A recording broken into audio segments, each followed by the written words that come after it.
السلام علیکم، میں لبنہ ملک اپنے یوٹیوب چینل کے ساتھ آپ کے سامنے موجود ہوں، اور پچھلے دنوں میں آپ کے سامنے کی بات ہے کہ بہت زیادہ شور مچا رہا توشہ خانہ توشہ خانہ توشہ خانہ، اور توشہ خانہ کے حوالے سے بہت سی باتیں سامنے آئیں۔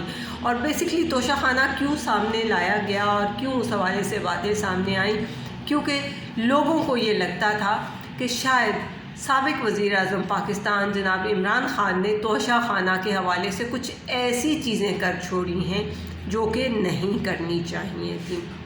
ایون عمران خان صاحب کے حوالے سے ایک فیک بندہ بھی سامنے آتا رہا، اور وہ بار بار آ کے کہتا رہا کہ مجھے گھڑی بیچی گئی، مجھے فراگوگی نے لا کے گھڑی دی، مجھے فلاں بندے نے شہزاد اکبر نے فون کیا اور یہ ہوا وہ ہوا۔ تو خان صاحب کے حوالے سے یہ چیزیں بہت زیادہ ہائپ کریٹ ہوتی رہی اور بہت زیادہ شور مچا رہا۔ یہاں پر میں آپ کو یہ چیز بتاتی چلوں کہ صرف کیا خان صاحب ہی تھے جنہوں نے توشہ خانہ میں سے ایک گھڑی لے لی؟ ایک گھڑی کا ہی اتنا شور کیوں مچا رہا؟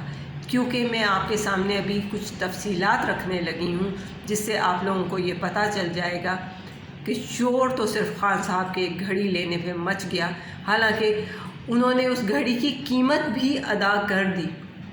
انہوں نے توشہ خانہ سے لی جانے والی چیزوں کی قیمت میں اضافہ بھی کر دیا۔ جہاں پہ 20% ادا کی جاتی تھی وہاں پہ وہ قیمت 50% پہ بھی لے گئے، اور انہوں نے 50% کے حساب سے وہ تمام رقم جو ہے وہ توشہ خانہ میں جمع بھی کروا دی۔ لیکن اس کے باوجود یہ شور مچا رہا، کیونکہ شور مچانے والے اس سے باز نہیں آتے۔ لوگوں کو ایک بہانہ چاہیے ہوتا ہے، ایک موقع چاہیے ہوتا ہے، رائی کے دانے کے برابر ایک نقطہ چاہیے ہوتا ہے کہ جس سے وہ ایک پوری کہانی کھینچ سکیں، اور لوگ یہ کرتے رہے۔ اینی ویز یہاں پہ میں آپ کو یہ بتاؤں گی کہ ہمارے 13 صدور، پاکستان کے 13 صدور اور وزرائے اعظم نے توشہ خانہ سے 3039 تحفے کوڑیوں کے مول اپنی جیبوں میں بھرے اور لے کر چلے گئے۔ اور سب سے زیادہ تحفے ہمارے سابق وزیر اعظم شوکت عزیز نے پاکستان سے جاتے ہوئے اپنے ساتھ لیے، اور وہ تحفے کتنے تھے؟ وہ تحفے تھے 1126 تحفے۔ اسی طرح سے جنرل ضیاء الحق نے توشہ خانہ سے 16 لاکھ روپے میں سے 122 تحفے لیے۔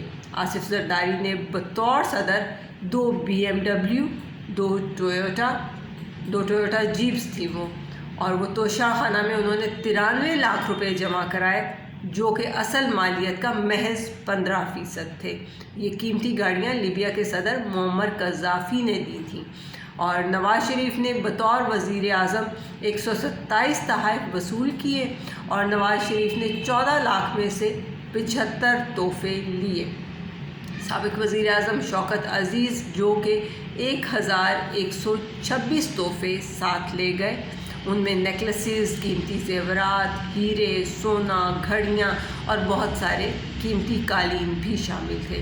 اسی طرح جنرل پرویز مشرف بھی جب جانے لگے تو وہ بھی 515 تحفے ساتھ لیتے چلے گئے، جن میں کچھ ہیرے تھے، کچھ گولڈ سیٹ تھے، کچھ ایسے زیورات تھے قیمتی جو آج کل کے دور میں کسی کو حاصل نہیں ہیں، کچھ خنجر تھے جن میں کچھ ایسے موتی جڑے ہوئے تھے کہ انہوں نے لے جانا وہ اپنے ساتھ مناسب سمجھا، کچھ پستول بھی تھے۔